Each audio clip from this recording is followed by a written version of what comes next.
Alors, mon rapport à la spiritualité, je crois que je suis tombée dedans quand j'étais petite. J'ai parlé et marché très tôt parce que je voulais absolument me sortir de là où j'étais arrivée. Et à 3 ans, ma mère est partie pour un pays étranger et je me souviens avoir dit dans son dos, ouh là là, il va falloir que je cache ma lumière. Et j'ai d'autant eu la chance de la cacher parce que j'ai été élevée par une nourrice qui s'appelait Renée Mal, qui a été assez épouvantable. Donc d'où le fait que j'ai eu envie de cacher ce que j'avais en moi. Voilà, et puis ça a été un long cheminement jusqu'à mon départ de ce village. Et ce qui a été extraordinaire, c'est quand j'ai quitté ce pays, je pense toujours à la chanson Billie Jean de Michael Jackson parce que ça me fait toujours penser à marcher sur ces plaques de lumière en permanence. C'était un grand enchantement de basculer à 16 ans dans une autre vie en fait. Oui, alors oui, j'ai choisi celle-ci parce qu'elle est assez incroyable.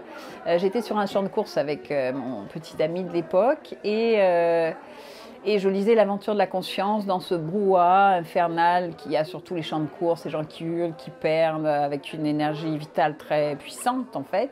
Moi je n'entendais rien jusqu'à ce que mon ami Frédéric vienne et me secoue en me disant viens, viens, on va voir les chevaux qui sortent du paddock. Et donc je suis allée un peu planante à côté de la barricade.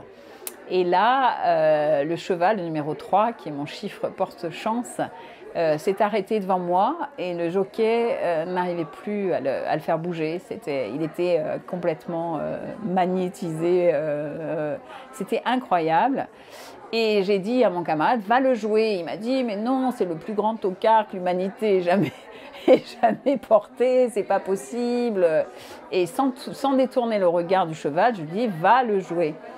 Et donc il a couru au dernier moment le jouer. Donc le cheval est finalement reparti. Ils sont partis se mettre en alignement pour le départ. Et le 3 est parti très en retard, complètement à la traîne. Et Frédéric me disait, tu vois, c'était vraiment pas le cheval à jouer. Et à ce moment-là, peut-être parce que je lisais cette aventure de la conscience, je ne sais pas ce qui s'est passé, je me suis retrouvée projetée dans le cheval.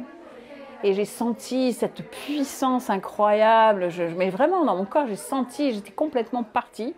Et j'étais dans le cheval en fait, j'accompagnais le cheval qui s'est mis à galoper, galoper, galoper. Et en fait, il est arrivé en tête et j'ai gagné une fortune. Et je vivais dans une communauté, à l'époque, j'ai pu faire vivre la communauté pendant des mois parce qu'on a gagné comme personne ne l'avait joué, puisque c'était un tocard, soi-disant. On a pu vivre une aventure magnifique grâce à cet événement.